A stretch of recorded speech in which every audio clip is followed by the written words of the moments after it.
오늘 거룩한 성일 주님 앞에 나와서 예배하시는 모두에게 우리 주님의 신령한 풍성한 복이 가득히 마시길 간절히 축원합니다.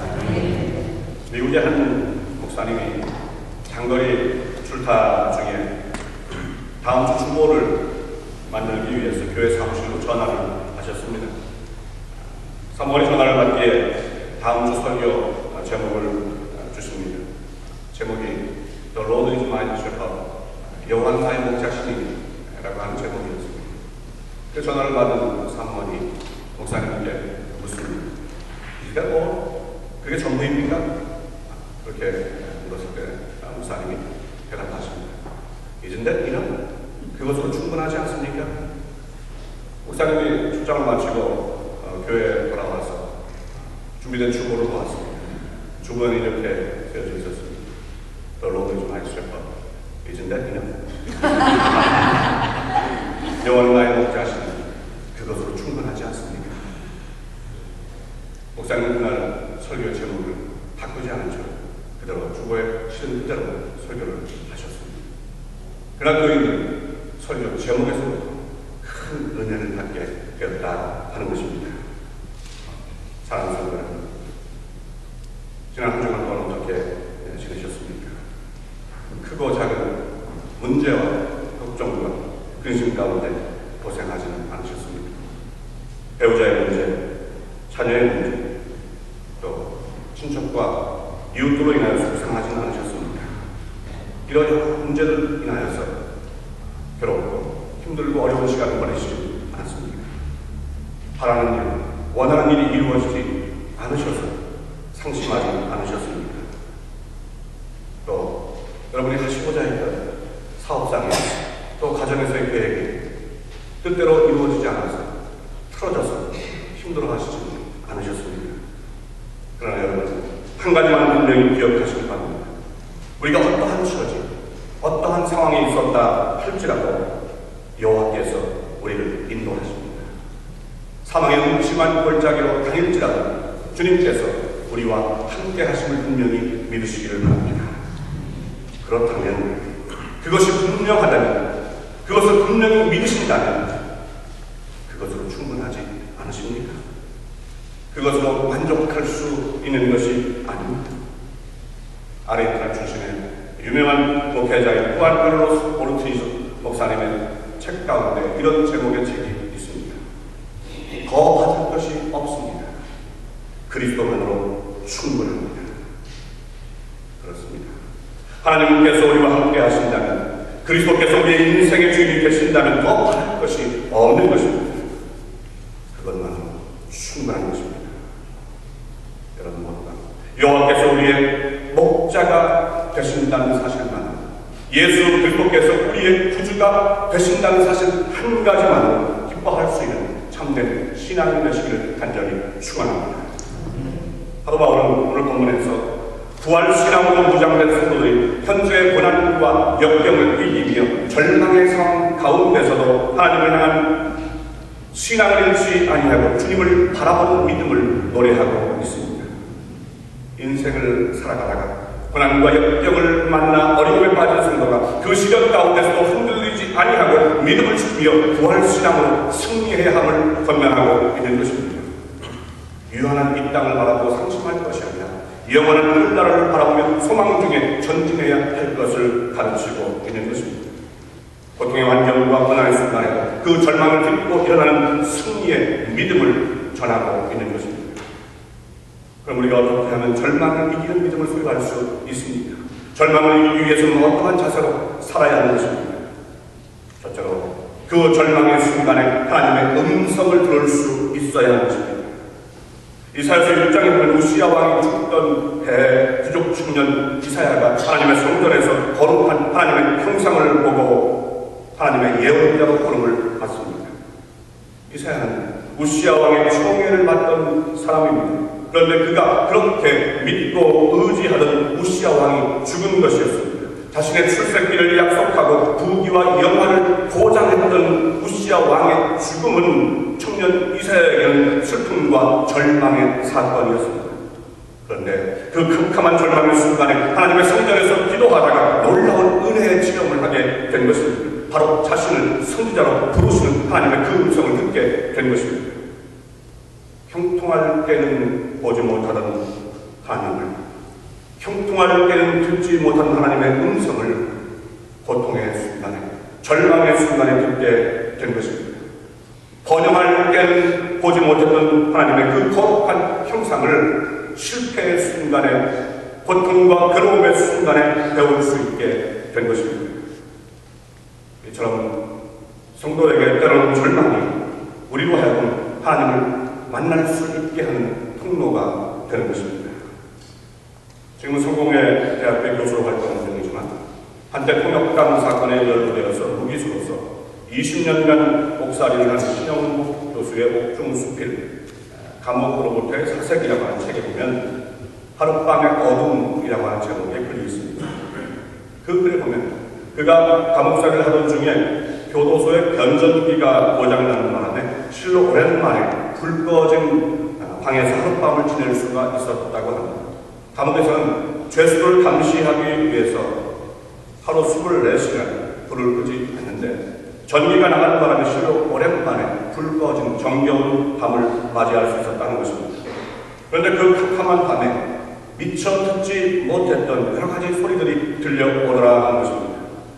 멀리 누군가의 고향으로 달리는 밤 열차의 기적 소리로부터 교도소 높은 담너머 언덕에서 뛰어노는 동네 아이들의 소리, 그런가 하면 수많은 추들을 떨게 하는 고양이의 앙칼진 울음소리, 나뭇가지를 흔들어서 긴 겨울잠에서 뿌리를 깨우는 봄바람 소리, 그리고 상처받은 청춘을 안타까워하면서 하루의 징역을 받아가 잠든 젊은 재소자의 권한 숨소리 등등이 어둠 속의 불빛처럼 또렷하게 돋아났다 하는 것입니다.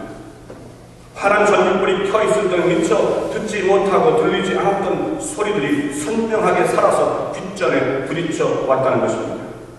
어둠은 새로운 소리를 깨닫게 할 뿐만 아니라 놀랍게도 자신의 모습을 분명하게 볼 수 있게 해주었다 하는 것입니다. 그야말로 하룻밤의 어둠이 찬물처럼 정신이 번쩍 드는 교훈을 주었다 하는 글이었습니다. 우리도 인생을 살아가다가 이러한 어둠의 시간을 만날 때가 있습니다. 아침 햇살처럼 싱싱하던 몸이 어느 날 질병의 어둠을 만날 때가 있습니다. 환한 태양처럼 번창하던 사업에 캄캄한 불황의 어둠이 밀려올 때가 있습니다. 1년 12달 근심 없이 살 것 같았는데 어느 날 닥친 염려의 칠흑 같은 어둠에 휩싸일 때가 있습니다. 바로 그 순간 그동안 대낮까지 행동할 때는 미처 듣지 못했던 하나님의 음성을 들을 수 있어야 합니다. 우리를 진리의 길로 인도하시는 주님의 그 목소리를 들을 수 있어야 하는 것입니다. 또한 그 어두운 가운데에서 자신의 부족하고 허물 많은 모습을 발견해낼 수 있어야 하는 것입니다. 위하여 오직 주님만을 의지하며 새로운 내일을 위한 위대한 신앙의 꿈을 가질 수가 있어야 하는 것입니다. 절망의 순간에 빛으로 다가오시는 예수 그리스도의 그 따뜻한 손을 붙잡을 수 있어야 하는 것입니다. 여러분 모두가 절망의 때 그 절망을 이길 수 있는 주님의 음성을 듣는 거룩한 체험이 있기를 간절히 축원합니다. 둘째로 그 절망 너머에 희망이 있음을 믿어야 합니다. 사도행전 11장에 보면 최초의 교회인 예루살렘 교회에 박해가 닥칩니다. 수천 명의 사람들이 복음을 받아들이고 날마다 마음을 같이하여 성전에 모이기를 힘쓰던 교회, 각자의 소유를 팔아서 아낌없이 나누고 기쁨 속에서 신앙생활을 하던 교인들이 이제 박해를 피하여서 사방으로 흩어질 수밖에 없게 되었습니다. 이 박해는 그리스도 안에서 한 가족처럼 살아가던 예루살렘 교회 교인들에게는 참으로 견딜 수 없는 고통스럽고 절망스러운 상황이었습니다.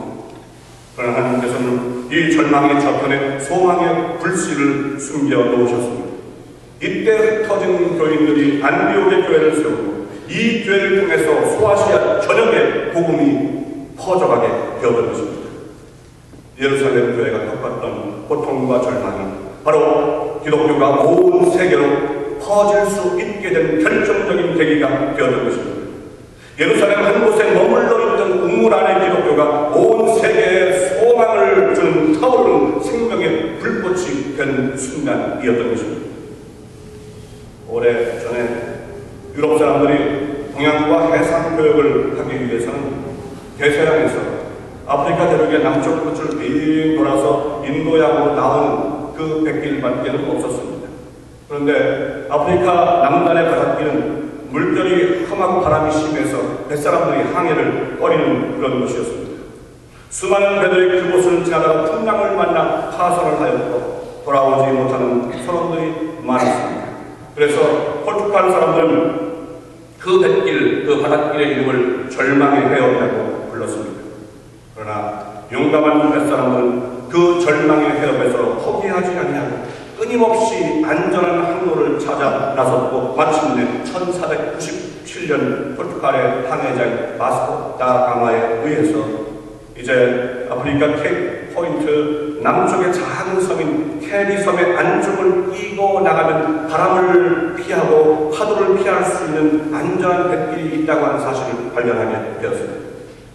그 뒤에 포르투갈 국왕인 주왕 2세가 바로 그 뱃길을 카보다보아 에스페란스, 바로 희망의 꽃이라고, 희망봉이라고 고쳐 불렀습니다. 포르투갈은 그 희망봉을 지나는 항해를 통해서 인도와의 무역을 개척하였고 마침내 해상 무역의 최강자로 등장하게 되었던 것입니다.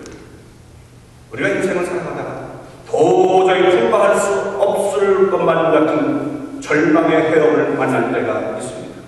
영적인 문제, 육신적인 문제, 물질적인 문제들이 우리의 앞길을 가로막으며 우리의 신앙의 항해를 방해할 때가 있습니다.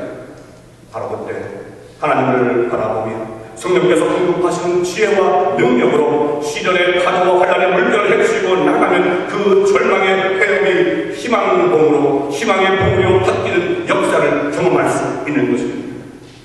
바로 여러분 모두가 하나님을 향한 흔들림 없는 믿음으로 절망 너머에서 희망을 발견할 수 있는 거룩한 경험이 있기를 간절히 축원합니다. 셋째로, 그 절망의 순간에도 우리는 하나님의 영광을 드러낼 수 있어야 합니다.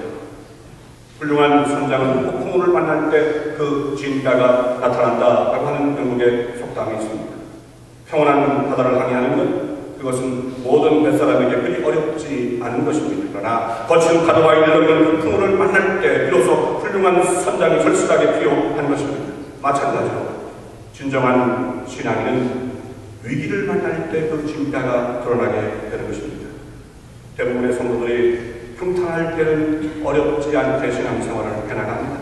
그러나 인생을 살아가다가 참을 수 없는 고통의 순간을 만날 때, 견디기 힘든 위기의 순간을 만날 때 비로소 그 믿음이 진짜인지 그렇지 않은지가 드러나게 되는 것입니다.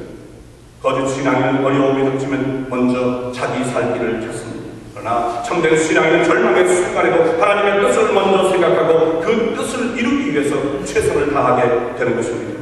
그리고 마침내 그 고통의 순간에도 하나님께 영광을 돌릴 수가 있는 것입니다. 바벨론의 포로로 잡혀갔던 이스라엘의 세 젊은이 하드락과 메삭과 아벤노는 왕이 만든 금 신상에 절하지 아니하면 쇠를 녹이는 풀무불 속에 던진다고 하는 왕의 지엄한 명령을 듣습니다. 그러나 그들은 그 명령에도 굴하지 아니하고 하나님을 향한 자신들의 뜨거운 신앙, 그 순결한 믿음을 지킵니다. 그랬을 때 하나님께서는 그 타오르는 불길 가운데서도 저들을 건져주셨고 그 일을 통해서 큰 영광을 받으셨습니다. 이처럼 절망의 순간에서 하나님의 영광을 위해 자신을 던지는 신앙이 위대한 역사를 이루어낼 수 있는 것입니다. 필리핀에서 활동 중인 한 한국 선교사의 간증입니다. 그가 필리핀에서 사역을 하던 중에 이름 모를 풍토병에 걸리게 됩니다.